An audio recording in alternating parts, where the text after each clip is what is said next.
We're sharing the good news. This is Blazing Word. The world is going to get darker.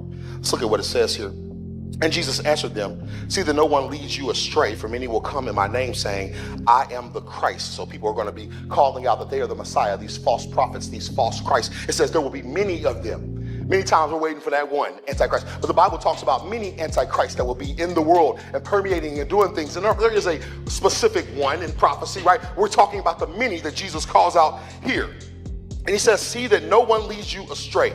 He has this desire for his children, that you not be led and carried off into sin and carried off into false doctrine. And all of us, if you got phones or devices, there's plenty of false doctrine going around, and AI has not made it better. I told my guys the other day, man, I get online sometimes and I'm getting sicker and sicker and sicker. Sometimes it's harder and harder to tell what's real. Right now in this version 2.0, you can still tell when the audio and the voice is a little bit off. Oh, no, that's AI. But it's getting to the point where it's even hard to tell with the voices what's real and what's not. And you don't think that the enemy, the prince of the power of the air, doesn't have a scheme that he's setting up for everybody, for false flags, for you to think one thing when something else is really happening.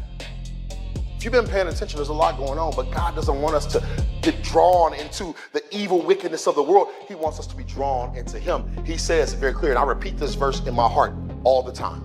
This is one of my personal memory verses that reminds me not to be full of anxiety and not to let the world's worries draw me into anxious moments. This verse here, Proverbs 3, 5, and 6 says, trust in the Lord with all your heart and do not lean on your own understanding, but in all your ways acknowledge him, acknowledge God, and he shall direct your path. Now, when you really believe that, that's when things begin to change.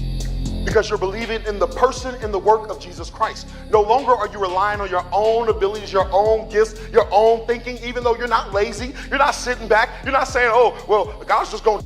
You're actively, aggressively pursuing all that God has for you, but you're saying, I trust that God has the end goal and end game in mind. I'm going to go forward no matter what happens, saying, God, it's all in your hands.